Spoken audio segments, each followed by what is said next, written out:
സാധാരണ അമ്പുകൾ ഒന്നിനു പിറകെ ഒന്നായി എയ്തു വിടുന്നത് പോലെ ദിവ്യാസ്ത്രങ്ങൾ അർജുനൻ പ്രയോഗിച്ച ഒരു പോരാട്ടമാണ് നിവാത കവച യുദ്ധം. കാരണം ഇവിടെ അർജുനൻ നേരിട്ടത് നിവാത കവചന്മാരെന്ന് പറയുന്ന അസുരന്മാരെയായിരുന്നു. ഒന്നും രണ്ടുമല്ല, 3 കോടിക്കണക്കിന് നിവാത കവചന്മാർ. ഇന്ന് ആ ഒരു പോരാട്ടത്തെക്കുറിച്ചാണ് ഞാൻ പറയുന്നത് കേട്ടോ. പിന്നെ ഈ നിവാത കവചന്മാർക്ക് മറ്റൊരു പ്രത്യേകതയും കൂടെ ഉണ്ട്. എന്താണെന്നറിയോ? സാക്ഷാൽ രാവണനും ഇന്ദ്രജിത്തിനും പോലും പരാജയപ്പെടുത്താൻ കഴിയാത്തവരായിരുന്നു ഈ നിവാത കവചന്മാർ. രാവണനും ഇന്ദ്രജിത്തിനും കുംഭകർണനുമൊന്നും പരാജയപ്പെടുത്താൻ പറ്റാത്ത നിവാത കവചന്മാരെ എങ്ങനെ അർജുനൻ പരാജയപ്പെടുത്തി? ഇന്ന് ഈ വീഡിയോ ലാസ്റ്റ് വരെ നിങ്ങൾ കാണുക. ലാസ്റ്റിൽ ഞാൻ അവരെക്കുറിച്ചും കൂടെയൊക്കെ പറയുന്നുണ്ട്. അപ്പം നമുക്കിനി സമയം കളയാതെ നിവാത കവചന്മാരുമായി അർജുനൻ പോരടിച്ചതിനെ കുറിച്ചൊന്ന് നോക്കാം. നമസ്കാരം, ഞാൻ വൈശാഖ്. ടെലസ്കോപ്പിലേക്ക് സ്വാഗതം.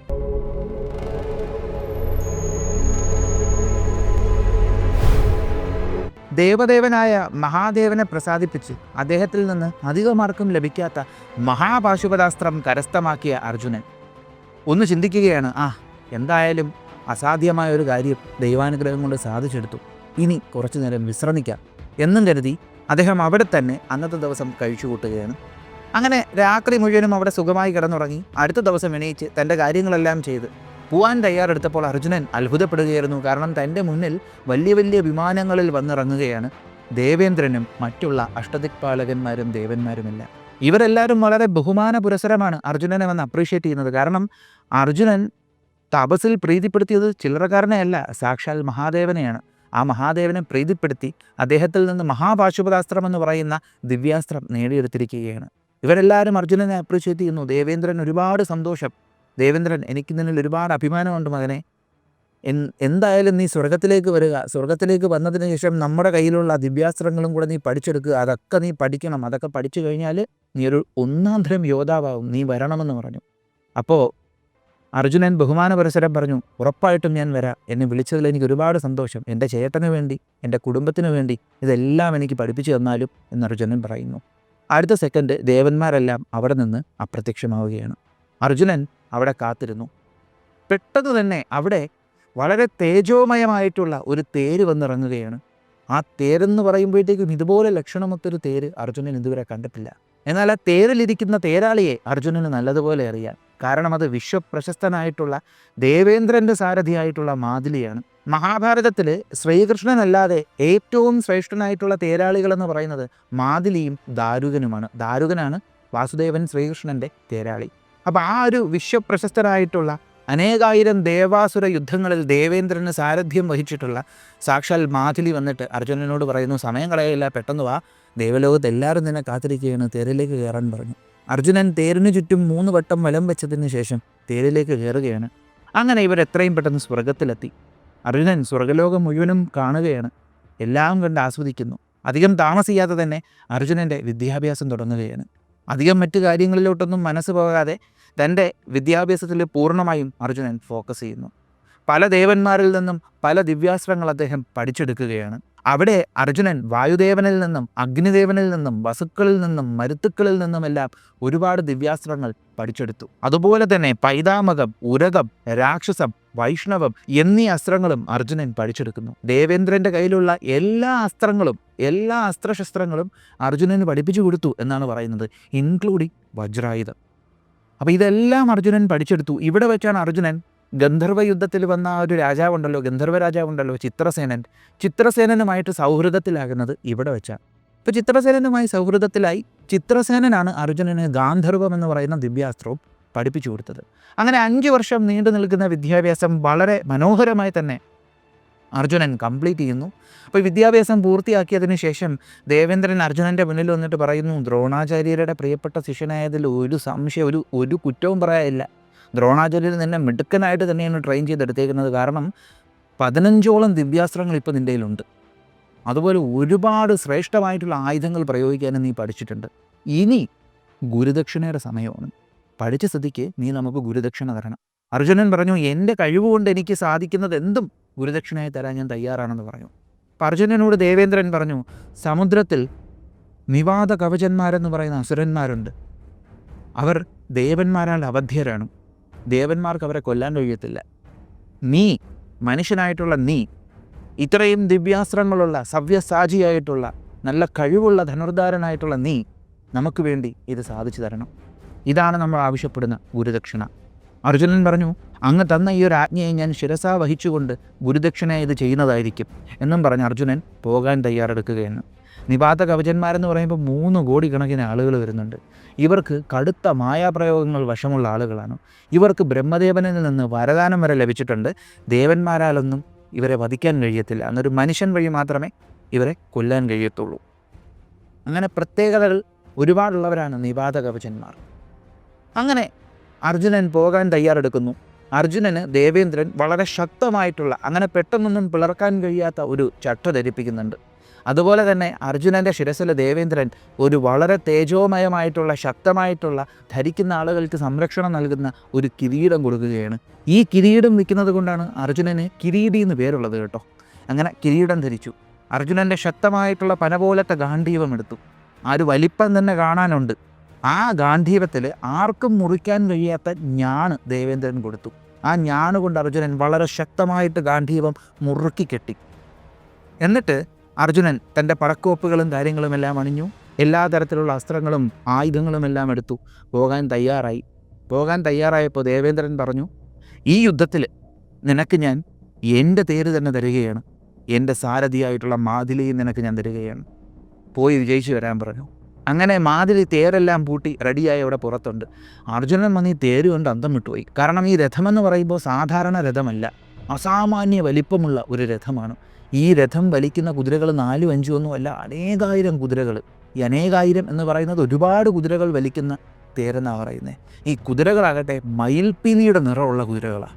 അപ്പോൾ അത്രയും സ്പെഷ്യലായിട്ടുള്ള, ഭൂമിയിലൊന്നും ഇല്ലാത്ത കുതിരകൾ. അവർക്കൊക്കെ നല്ല ആരോഗ്യവും സൈസും ഒക്കെ ഉണ്ട് കേട്ടോ. മാതിലി അവിടെ സ്വർണ്ണ ചമ്മട്ടിയൊക്കെ പിടിച്ച് ഓക്കെ നമുക്ക് പോവാം, കയറിക്കൊള്ളാൻ പറഞ്ഞു. അങ്ങനെ അർജുനൻ ഈ തേരിലേക്ക് ബഹുമാന പുരസരം കയറുകയാണ്. കാരണം ഈ തേരിൽ നിന്നുകൊണ്ടാണ് ശ്രീരാമചന്ദ്രൻ രാവണനുമായി പോരടിച്ചതും രാവണനെ വധിച്ചതും. അപ്പോൾ അങ്ങനൊരു പ്രത്യേകതയും കൂടെ ഈ തേരുണ്ട്. അപ്പോൾ അതേ തേരിലാണ് അർജുനൻ നിൽക്കുന്നത്. അനേകായിരം ദേവാസുര യുദ്ധങ്ങൾ കണ്ടിട്ടുള്ള ആ തേരിൽ. അങ്ങനെ അതിവേഗം മാതിലി സമുദ്രനിരപ്പിലേക്ക് എത്തിച്ചു.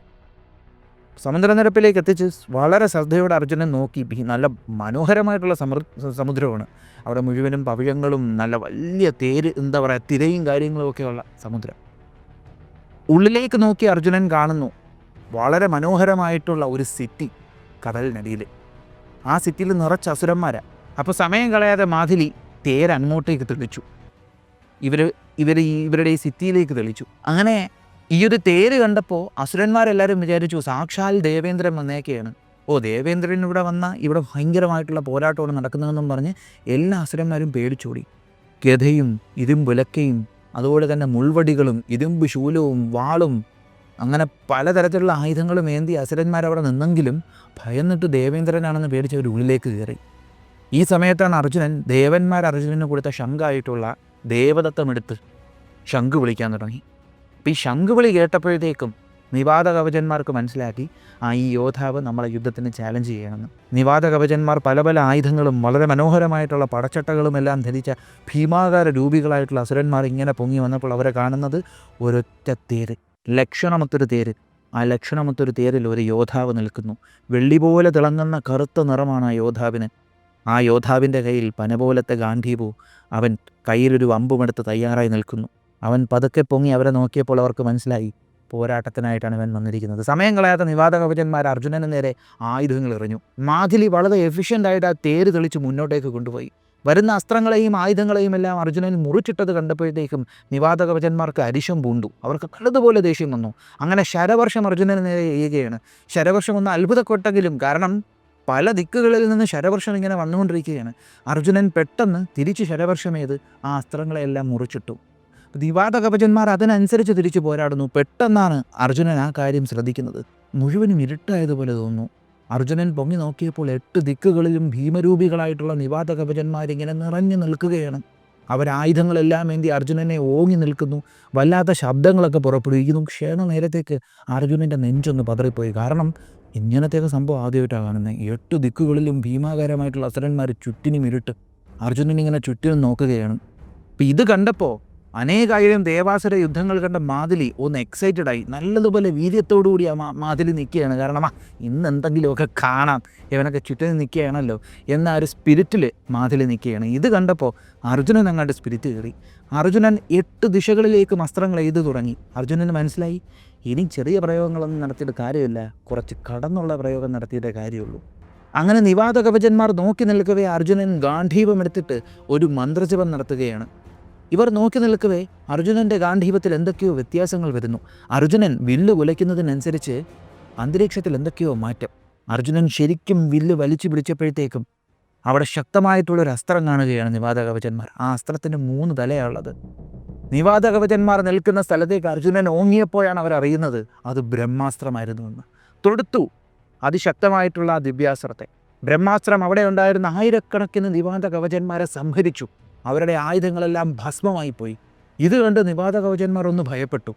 അങ്ങനെ വീണ്ടും മുന്നോട്ട് കയറി ആക്രമിക്കാൻ തുടങ്ങിയപ്പോൾ അർജുനൻ്റെ ഗാന്ധീവത്തിൽ നിന്ന് ചറപറ അസ്ത്രങ്ങൾ അങ്ങോട്ട് പോവുകയാണ്. അവർ തിരിച്ചു. മാതിലി അർജുനനെയും അപ്രീഷിയേറ്റ് ചെയ്യുന്നുണ്ട്, എതിരെ നിന്ന് പോരാടുന്ന നിവാത കവചന്മാരായിട്ടുള്ള അസുരന്മാരെയും അപ്രീഷിയേറ്റ് ചെയ്യുന്നുണ്ട്. രണ്ടുപേരും അടിപൊളിയായിട്ട് പോരാടുകയല്ലേ. അങ്ങനെ നിവാത കവചന്മാർ പല ദിശകളിൽ നിന്നും അർജുനന് നേരെ പല ആയുധങ്ങൾ ഇങ്ങനെ എറിഞ്ഞുകൊണ്ടിരിക്കുകയാണ്. അങ്ങനെ ഇത്രത്തോളം വീര്യത്തോടെ ഭയാനകമായ നിവാത കവചന്മാർ പോരാടിക്കൊണ്ടിരുന്നപ്പോൾ അവർ ഒരു കാര്യവും കൂടെ ശ്രദ്ധിക്കുന്നു. അർജുനൻ ഗാന്ധീവത്തിൽ മറ്റൊരു അസ്ത്രം എടുത്തു വയ്ക്കുന്നു. എന്നിട്ട് മന്ത്രം ജപിച്ചുകൊണ്ട് ഈ ഞാണ് പിറക്കോട്ട് വലിക്കുന്നു. അർജുനൻ ഈ വില്ല് കുലയ്ക്കുന്നതിനനുസരിച്ച് ഈ അസ്ത്രത്തിന് രൂപമാറ്റങ്ങൾ സംഭവിക്കുന്നു. ഈ അസ്ത്രത്തിൻ്റെ മുൻഭാഗത്തിരിക്കുന്ന ആ ഒരു മൂർച്ചയുള്ള ഭാഗം പല ഷേപ്പുകളിലാകുന്നു. അസ്ത്രത്തിൻ്റെ ബാക്കിലുള്ള ആ ഫെദറുകളുണ്ടല്ലോ അത് പല എണ്ണങ്ങളാകുന്നു. ഇതിന് രൂപമാറ്റങ്ങൾ വരുന്നു, തിളങ്ങുന്നു. അങ്ങനെ അർജുനൻ നേരെ നിവാത കവചന്മാർക്ക് നേരെ ഓങ്ങി ആ അസ്ത്രം അയച്ചപ്പോഴാണ് അവരറിയുന്നത് അത് ദേവേന്ദ്രന് വളരെ പ്രിയപ്പെട്ട മാധവാസ്ത്രമായിരുന്നു. ഈ മാധവാസ്ത്രം നിവാത കവചന്മാർ എയ്ത അത്ര അസ്ത്രങ്ങളെയും ശൂലങ്ങളെയും ഗദകളെയും വാളുകളെയും എല്ലാം മുറിച്ചുകൊണ്ട് നിവാത കവചന്മാരെ ഉന്മൂലനം ചെയ്തു. അത്രയും കാലവും അവധ്യരായ നിവാത കവചന്മാർ ഓരോ ഭാഗത്തായിട്ട് ഇങ്ങനെ വീണുകൊണ്ടിരിക്കുന്നത് കണ്ടപ്പോൾ അവർക്ക് വീണ്ടും ഭയമായി. കാരണം അർജുനൻ ദിവ്യാസ്ത്ര പ്രയോഗം നടത്തിയിട്ടും അവിടെ അടങ്ങുന്നില്ല. വീണ്ടും അസ്ത്രങ്ങൾക്ക് പിന്നാലെ അസ്ത്രങ്ങൾ, ദിവ്യാസ്ത്രങ്ങൾക്ക് പിന്നാലെ ദിവ്യാസ്ത്രങ്ങൾ ഇങ്ങനെ എയ്തുകൊണ്ടിരിക്കുകയാണ്. അവർ അത്ഭുതപ്പെട്ടിട്ടുണ്ടാകണം. കാരണം അതിവേഗത്തിലാണ് ഒരു മന്ത്രത്തിൽ നിന്ന് അടുത്ത മന്ത്രത്തിലേക്കല്ല അർജുനൻ ഇങ്ങനെ മാറ്റിക്കൊണ്ടിരുന്നത്. ഇതെല്ലാം കൂടെ കണ്ട് നിവാത കവചന്മാർക്ക് ദേഷ്യം വന്നു. ഇനി ഇവൻ്റെ അടുത്ത് ചെറിയ പരിപാടികളൊന്നും ചെയ്തിട്ട് കാര്യമില്ല, കടന്നുള്ള പ്രയോഗം തന്നെ ചെയ്യണം. ഇവന് നേരെ മായാപ്രയോഗങ്ങൾ നടത്തണം. ഏത് മായാപ്രയോഗങ്ങൾ കൊണ്ടാണോ അത്രയും കാലം ഇവർ പല ആളുകളെയും കീഴ്പ്പെടുത്തിയത്, അതേ മായാപ്രയോഗം തന്നെ ഇവർ അർജുനന് നേരെ പ്രയോഗിക്കാൻ തീരുമാനിച്ചു. പെട്ടെന്ന് അർജുനൻ നോക്കി നിൽക്കവേ തൻ്റെ മുന്നിൽ നിൽക്കുന്ന നിവാത കവചന്മാർ നിശബ്ദരായി നിൽക്കുന്നു. അങ്ങനെ ഭയങ്കര സൈലൻസ്. അർജുനന് എന്തൊക്കെയോ ശബ്ദങ്ങൾ കേൾക്കാൻ പറ്റുന്നുണ്ട്. ഒന്ന് ചെവി കൂർപ്പിച്ച് നോക്കിയപ്പോൾ അർജുനൻ്റെ കാര്യം മനസ്സിലായി, കല്ലുകൾ തമ്മിലിടിക്കുന്ന ശബ്ദമാണ്. പക്ഷെ ചുറ്റിനും നോക്കിയിട്ട് കല്ലുകളൊന്നും കാണുന്നില്ല.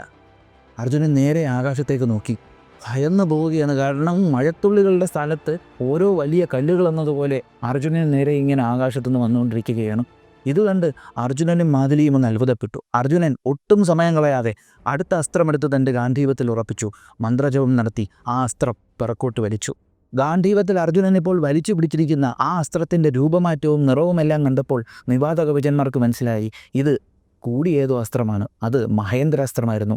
സമയം കളയാതെ അർജുനൻ മഹേന്ദ്രാസ്ത്രത്തെ ഈ ഒരു കല്ലുകൾക്ക് നേരെ ലക്ഷ്യം വെച്ച് അയച്ചു. മഹേന്ദ്രാസ്ത്രം വന്ന് ഒരു കല്ലിൽ ഇടിച്ചതിന് ശേഷം ചറപറ ടേ ടേ ടേ എന്നും പറഞ്ഞ് മറ്റുള്ള കല്ലുകളും പൊട്ടിഞ്ഞുപോയി. ആകാശത്തിൽ മേഘമെന്നതുപോലെ കല്ലുകൾ പൊടിഞ്ഞ ധൂളികളായി നിറഞ്ഞു നിൽക്കുന്നു. മാധുരിയും അർജുനനും ഒരു ചിരിയോടുകൂടി ആകാശത്തേക്ക് നോക്കുകയാണ്. പെട്ടെന്ന് അർജുനൻ്റെ ചിരി മാധുരിയുടെ ചിരിയും ഒന്ന് മങ്ങുന്നു. കാരണം ഇവർ അത്ഭുതപ്പെട്ടു പോവുകയാണ്. ഈ പൊടിപടലങ്ങളുടെ ഒരു ഭാഗത്ത് അവർക്ക് തീപ്പൊരി കാണാൻ പറ്റി. പെട്ടെന്ന് തന്നെ ഈ തീപ്പൊരി അവിടെ മുഴുവനുമായി. പൊടിയുടെ സ്ഥാനത്തെല്ലാം തീപ്പൊരി. അർജുനനും മാധുരിയും നോക്കി നിൽക്കവേ പല ഭാഗങ്ങളിൽ നിന്ന് വെള്ളച്ചാട്ടങ്ങൾ ആകാശത്തുന്നു. അങ്ങനെ പൊടിപടലങ്ങൾ തീപ്പൊരികളാകുന്നു. ആകാശത്തു നിന്ന് ജലപ്രവാഹമുണ്ടാകുന്നു. ആ ജലപ്രവാഹം ഭൂമിയിൽ വന്ന് അടിക്കുന്ന ശബ്ദം ഭയാനകമായിരുന്നു. അർജുനൻ ഇങ്ങനെ അത്ഭുതപ്പെട്ടു നിന്നു. മാധുരിയും അത്ഭുതപ്പെട്ടു നിന്നു. അർജുനൻ സമയം കളയാതെ നിവാത കവചന്മാരെയും അത്ഭുതപ്പെടുത്തുന്ന രീതിക്ക് വിശേഷണമെന്ന് പറയുന്ന അടുത്ത ദിവ്യാസ്ത്ര പ്രയോഗം നടത്തി. ഈ ദിവ്യാസ്ത്രത്തിൻ്റെ പ്രഭാവം മൂലം ഈ മായാപ്രയോഗങ്ങൾ കാരണമുണ്ടായ അത്ര ജലാശയങ്ങളും വെള്ളച്ചാട്ടങ്ങളുമെല്ലാം വറ്റിപ്പോയി. അത്ര എണ്ണത്തിനെയും അർജുനൻ വറ്റിച്ചു കളഞ്ഞു. പതുക്കെ പതുക്കെ ഈ കനലുകളും അപ്രത്യക്ഷമായി. ഇതും നിവാത കവചന്മാർക്ക് സഹിച്ചില്ല. അർജുനൻ സമയം കളഞ്ഞില്ല. കാണുന്ന നിവാത കവചന്മാർക്ക് നേരെയെല്ലാം അസ്ത്രങ്ങൾ അർജുനൻ എയ്തുകൊണ്ടിരിക്കുന്നു. ആ കൈവേഗം, ആ എഫിഷ്യൻസിയൊക്കെ കണ്ട് നിവാത കവചന്മാർക്ക് അത്ഭുതവും ദേഷ്യവും വീണ്ടും വർദ്ധിച്ചു. ജലം കൊണ്ടുള്ളയും കല്ലുകൾ കൊണ്ടുള്ളയും മായകൾ അർജുനൻ നിഷ്പ്രയാസം നശിപ്പിക്കുകയായിരുന്നു. അങ്ങനെ അവരെന്ത് ചെയ്തു? അഗ്നി കൊണ്ടും വായു കൊണ്ടും മായാപ്രയോഗങ്ങൾ നടത്തി. ഇപ്രാവശ്യം കുറച്ച് ഡോസ് കൂട്ടിയാണ് നടത്തിയത്.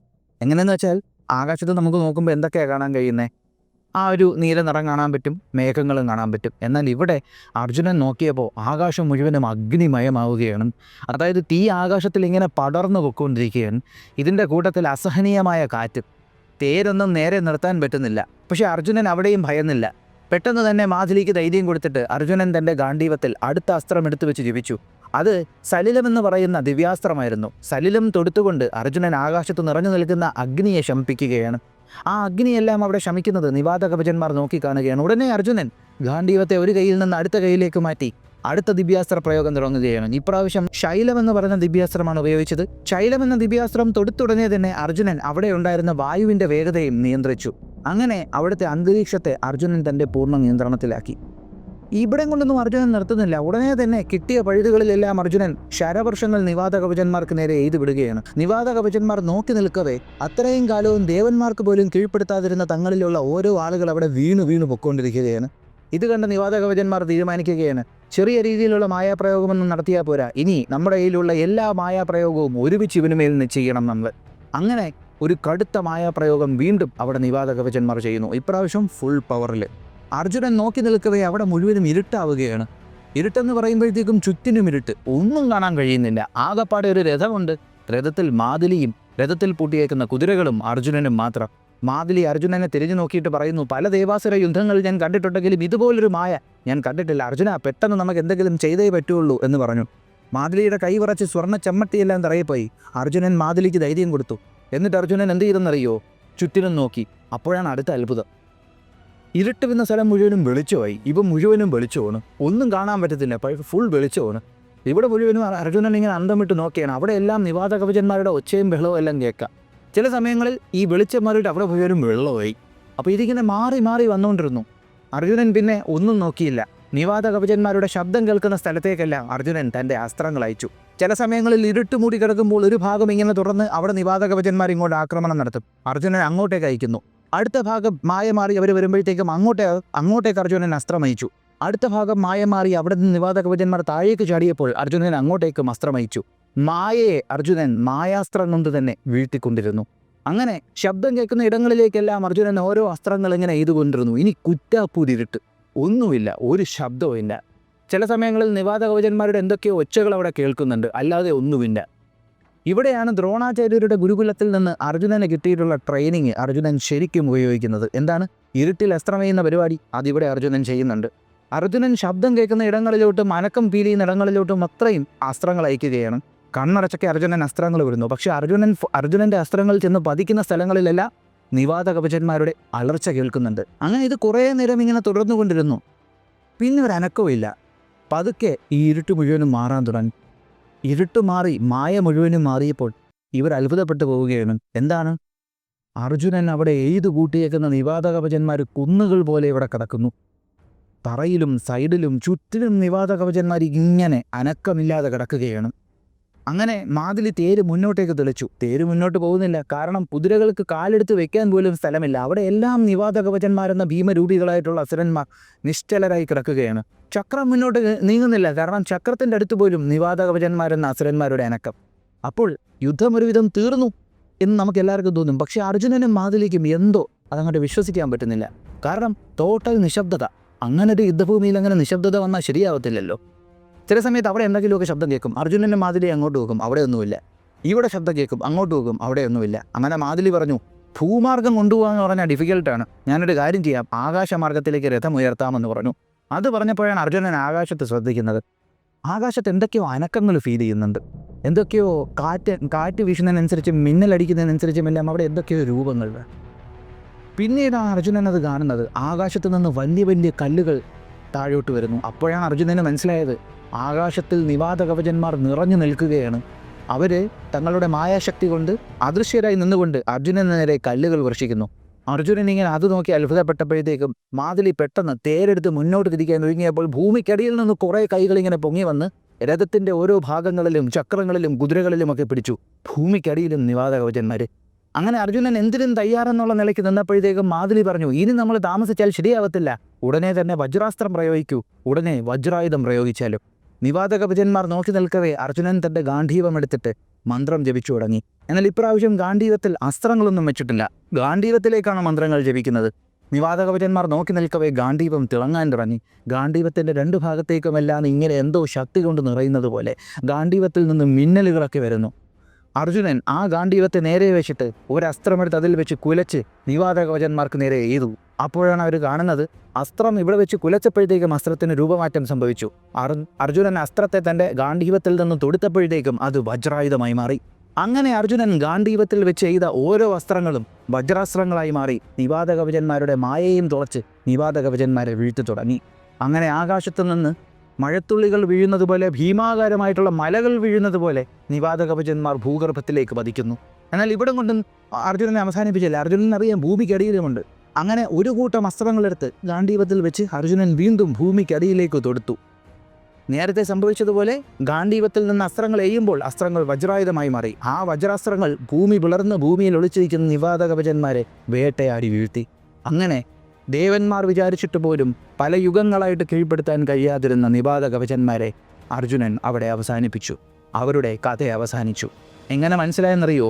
അവസാനത്തെ നിവാതകവചനം വന്ന് പതിച്ചപ്പോഴത്തേക്കും അവിടെ ഉണ്ടായിരുന്ന ആളുകളുടെ അലറിക്കൊണ്ടുള്ള കരച്ചിലുകൾ കേട്ടു. അപ്പോൾ അർജുനനും മാതുലിക്കും മനസ്സിലായി, നിവാതകവചന്മാരുടെ കഥ അവസാനിച്ചിരിക്കുന്നു. അങ്ങനെ ഇവർ നിവാതകവചന്മാരുടെ സിറ്റിയിലേക്ക് പ്രവേശിച്ചപ്പോഴത്തേക്കും അർജുനൻ അത്ഭുതപ്പെട്ടു പോവുകയാണ്. കാരണം സ്വർഗം പോലെ മനോഹരം. അർജുനൻ മാതുലിയോട് ചോദിച്ചു, മാതുലി, ഇത് സ്വർഗത്തെക്കാട്ടി മനോഹരമായിട്ടുണ്ടല്ലോ, അവർക്ക് ഇവിടെ ഒന്ന് താമസിച്ചൂടെ? എങ്ങനെ അസുരന്മാർ ഇവിടെ വന്നു? അങ്ങനെ മാതുലി പറഞ്ഞു, അർജുന, ഇത് സത്യം പറഞ്ഞാൽ ആദ്യം ദേവേന്ദ്രൻ്റെ സ്ഥലം തന്നെയായിരുന്നു. ഈ നിവാതകവചന്മാർ കൊടും തപസ് ചെയ്ത് ബ്രഹ്മാവിനെ പ്രത്യക്ഷപ്പെടുത്തിയതിന് ശേഷം മേടിച്ച വരദാനങ്ങളാണ്. ഒന്ന്, ഈ സ്ഥലം അവർക്ക് വേണം. രണ്ട്, ദേവന്മാരാൽ അവർ അബദ്ധ്യരായിരിക്കണം. അതായത് ദേവന്മാർക്ക് അവരെ വധിക്കാൻ പറ്റരുത്. അതുകൊണ്ടാണ് ഇത്രയും കാലവും അവരിങ്ങനെ പിടിച്ചു നിന്നത്. പിന്നെ അവരുടെ മായാപ്രയോഗവും. നീ ഇപ്പോൾ ഇവിടെ ചെയ്തത് ദേവന്മാരാൽ ചെയ്യാൻ കഴിയാതിരുന്ന കാര്യങ്ങളാണ്. മിടുക്കൻ തന്നെ. അർജുനൻ പറഞ്ഞു, എന്നാൽ നമുക്ക് തിരിച്ച് ദേവലോകത്തിലേക്ക് പോവാം. ഇതാണ് നിവാതകവചരുടെ യുദ്ധം. ഈ നിവാതകവചന്മാരെന്ന് പറഞ്ഞാൽ ചില്ലറക്കാരൊന്നും അല്ല കേട്ടോ. ഇവർ 3 കോടി എണ്ണം വരുന്നുണ്ടെന്ന് പറഞ്ഞല്ലോ. ഇവരൊരിക്കൽ രാവണനുമായിട്ട് ഫേസ് ചെയ്തിട്ടുണ്ട്. രാവണൻ തൻ്റെ ദിഗ്വിജയ സമയത്ത് രാവണനും ഇന്ദ്രജിത്തും കുംഭകർണനും ഒക്കെ ആയിട്ടാണ് പോയത്. ആ സമയത്ത് ഇന്ദ്രജിത്തൊക്കെ ഉണ്ടായിരുന്നു. അപ്പോൾ ദിഗ്വിജയത്തിന് പോയാൽ ഡെഫിനറ്റ്ലി ഇന്ദ്രജിത്തും കൂടെ ഉണ്ടാവണം. അങ്ങനെ രാവണനും ഇന്ദ്രജിത്തും കുംഭകർണനും എല്ലാവരും ഈ ഒരു നിവാതകവചന്മാരുമായിട്ട് പോരടിച്ചിട്ടുണ്ട്. നിവാതകവചന്മാരുമായിട്ട് പോരാടിയിട്ട് അവരെ തോൽപ്പിക്കാൻ കഴിയാതെ ഇവർ 2 കൂട്ടരും അവസാനം എന്താ പറയുക, സ്റ്റെയിൽമേറ്റായിട്ട് കൈ കൊടുത്ത് വിധിയാണ് ചെയ്തത്. അതായത് അതിലാരും ജയിച്ചില്ല. അപ്പോൾ രാവണനെ പോലും കീഴ്പ്പെടുത്താൻ കഴിയാതിരുന്ന, ഇന്ദ്രജിത്തിന് പോലും കീഴ്പ്പെടുത്താൻ കഴിയാതിരുന്ന നിവാതകവചന്മാരെയാണ് അർജുനൻ ഇവിടെ തോൽപ്പിച്ചത്. ഇവിടെ ഇന്ദ്രജിത്തിനെ കുറിച്ച് പറയുമ്പോൾ ഒരു കാര്യം ഒന്ന് വ്യക്തമാക്കേണ്ടിയിരിക്കുന്നു. നമ്മൾ പല സ്ഥലങ്ങളിലും ഇന്ദ്രജിത്ത് ഭയങ്കരമൊരു യോദ്ധാവാണെന്നാണ് കേൾക്കുന്നത്, അല്ലേ? ഇന്ദ്രജിത്ത് അയാളെ ആർക്കും തോൽപ്പിക്കാൻ കഴിയത്തില്ലെന്നാണ് പറയുന്നത്. അതുപോലെ ത്രിമൂർത്തികളുടെ 3 ദിവ്യാസ്ത്രങ്ങൾ, അത് 3ഉം ഇന്ദ്രജിത്തിൻ്റെ കയ്യിലുണ്ട് എന്ന് പറയപ്പെടുന്നുണ്ട്. എന്നാൽ സത്യം പറഞ്ഞാൽ അങ്ങനെ ഒന്നില്ല. വാൽമീകി രാമായണത്തിൽ ഇന്ദ്രജിത്തിൻ്റെ കയ്യിൽ ബ്രഹ്മശിരയും വൈഷ്ണവാസ്ത്രവും മഹാപാശുപതാസ്ത്രവും ഉള്ളതായി പറയുന്നില്ല. യഥാർത്ഥ രാമായണം വാൽമീകി രാമായണമാണല്ലോ. വാൽമീകിയാണല്ലോ രാമായണം ആദ്യം എഴുതിയത്. വാൽമീകി രാമായണത്തിൽ ഇന്ദ്രജിത്തിൻ്റെ കയ്യിൽ ഈ 3 ആയുധങ്ങളുള്ളതായി പറയുന്നില്ല. കമ്പരാമായണത്തിലാണ് പറയുന്നത്. കമ്പരെഴുതിയ രാമായണത്തിലാണ് ഇന്ദ്രജിത്തിൻ്റെ കയ്യിൽ ഈ 3 ആയുധങ്ങളും ഉണ്ടെന്ന് പറയുന്നത്. അതങ്ങനെ ചുമ്മാ അടുത്ത് പ്രയോഗിക്കാൻ പറ്റുന്ന 3 ആയുധങ്ങളല്ലല്ലോ. അപ്പോൾ അത് ഇന്ദ്രജിത്തിൻ്റെ കയ്യിലില്ല. വാൽമീകി രാമായണത്തിൽ എങ്ങും തന്നെ പറയുന്നില്ല. അപ്പോൾ ഇന്ദ്രജിത്ത് ഒരു 1-ാം തരം യോദ്ധാവാണോ? അതെ, സംശയിക്കേണ്ട കാര്യമില്ല, 1-ാം തരം യോദ്ധാവാണ്. പക്ഷേ ഈ പറയുന്നത് പോലെ അൺഡിഫീറ്റബിൾ ആയിട്ടുള്ള യോദ്ധാവൊന്നുമല്ല. പുള്ളിക്കാരൻ ഈ ഒരു പേര് കിട്ടിയത് ഇന്ദ്രനെ തോൽപ്പിച്ചതിന് ശേഷമാണ്. ഇനി ഏറ്റവും രസമുള്ള കാര്യം എന്താണെന്നറിയോ? ഇന്ദ്രനെ നേരാമണ്ണൊന്നുമല്ല ഇന്ദ്രജിത്ത് തോൽപ്പിച്ചത്. ഇന്ദ്രജിത്തിൻ്റെ ശക്തി എന്ന് പറയുമ്പോൾ അയാൾക്ക് വരദാനമായി ലഭിച്ച മായാപ്രയോഗങ്ങളാണ്. മായാശക്തി ഉപയോഗിച്ചുകൊണ്ടാണ് മിക്കപ്പോഴും ഇന്ദ്രജിത്ത് തൻ്റെ എതിരാളികളെ വീഴ്ത്തുന്നത്. നേരായ മാർഗത്തിൽ പോരാടാതെ ഒളിഞ്ഞു നിന്ന് പോരാടുന്നത് നേരായിട്ടുള്ള പരിപാടിയല്ലല്ലോ. അങ്ങനെ പറയുകയാണെങ്കിൽ ഇന്ദ്രജിത്ത് ഒരിക്കലും പവർഫുൾ ആയിട്ടുള്ളൊരു യോദ്ധാവല്ല. ഒരു കാര്യം പറയട്ടെ, ഈ പറയുന്ന ഇന്ദ്രജിത്തിനെ ഹനുമാൻ പോലുമല്ല, അംഗദനുണ്ടല്ലോ, അംഗദൻ പരാജയപ്പെടുത്തിയിട്ടുണ്ട്. അംഗദൻ എന്ന് പറയുമ്പോൾ ബാലിയുടെ മൂത്ത മകനാണ്. ബാലിയുടെ മൂത്ത മകനായിട്ടുള്ള അംഗദൻ ഇന്ദ്രജിത്തിനെ പരാജയപ്പെടുത്തിയിട്ടുണ്ട്. ഇനി വേറൊരു കാര്യം പറയട്ടെ, നമ്മൾ ഇന്ദ്രജിത്തിനെക്കുറിച്ച് കൂടുതൽ പറയുമ്പോഴും രാവണനെക്കുറിച്ച് പറയുമ്പോഴും നമ്മൾ ശ്രദ്ധിക്കാതെ പോകുന്ന ഒരാളുണ്ട്, ഇന്ദ്രജിത്തിൻ്റെ അനിയൻ അക്ഷയകുമാരൻ. ആള് ചില്ലറക്കാരനൊന്നുമല്ല. അക്ഷയകുമാരൻ ഇന്ദ്രജിത്തിനെക്കാട്ടി മികച്ചൊരു ധനുർധാരിയാണ്. കാരണം ഹനുമാനുമായിട്ട് പോരാടിക്കൊണ്ടിരുന്ന സമയത്ത് ഇന്ദ്രജിത്ത് ഹനുമാന് നേരെ അയച്ച അസ്ത്രങ്ങളൊന്നും തന്നെ ഹനുമാൻ്റെ ദേഹത്ത് കൊള്ളുന്നില്ല. കാരണം ഹനുമാൻ ചാടുകയാണ്. എന്നാൽ അക്ഷയകുമാരൻ അയച്ച അസ്ത്രങ്ങൾ ഹനുമാൻ്റെ ദേഹത്ത് മുറിവുണ്ടാക്കിയിട്ടുണ്ട്. ആ സമയത്ത് ഹനുമാന് ഈ ഒരു അക്ഷയകുമാരനോടൊരു എന്താ പറയുക, ഒരു മതിപ്പ് തോന്നിയായിരുന്നു. ഇവൻ കൊള്ളാമല്ലോ, നല്ല കൈവേഗമാണല്ലോ.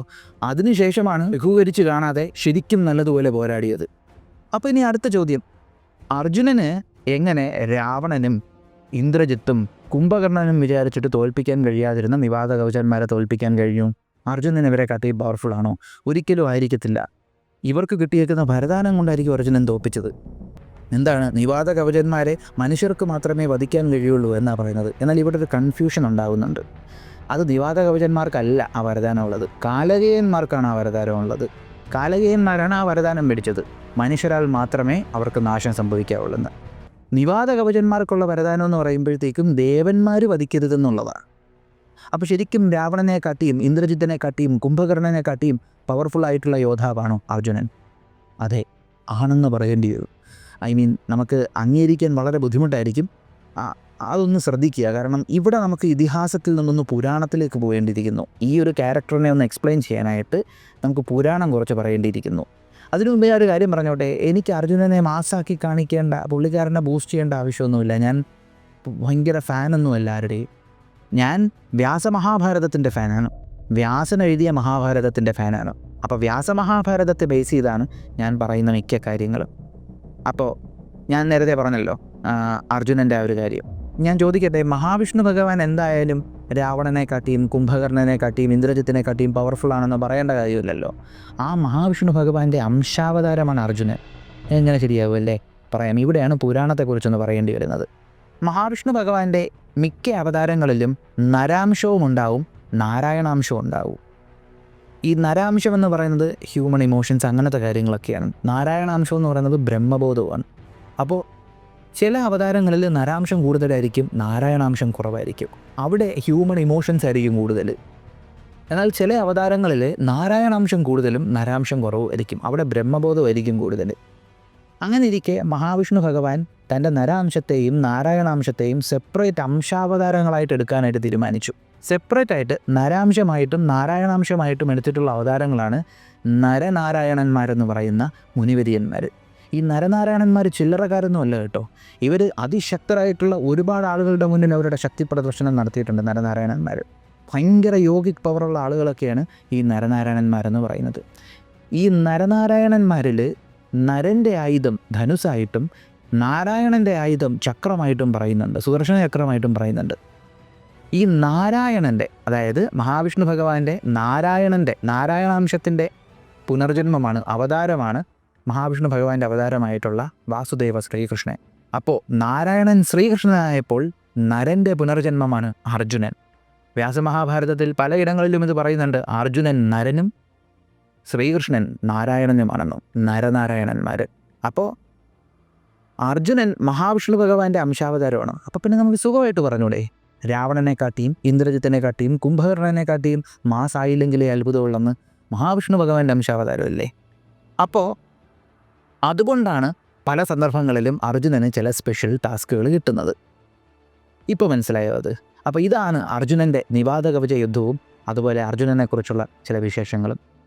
അപ്പോൾ ഈ ഒരു വീഡിയോ നിങ്ങൾക്ക് ഇഷ്ടമായെന്ന് വിശ്വസിക്കുന്നു. അപ്പോൾ നമ്മൾ അടുത്തത് ചെയ്യാൻ പോകുന്നത് ഒരു ചരിത്രം റിലേറ്റഡ് ആയിട്ടുള്ള വീഡിയോ ആയിരിക്കും. അപ്പോൾ ഈ ഒരു വീഡിയോ നിങ്ങൾക്ക് ഇഷ്ടമായെന്ന് വിശ്വസിക്കുന്നു.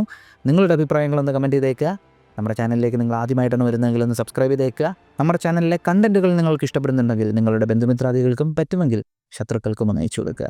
മറ്റൊരു വീഡിയോയിൽ മറ്റൊരു കണ്ടൻറ്റുമായി കാണുന്നത് വരെ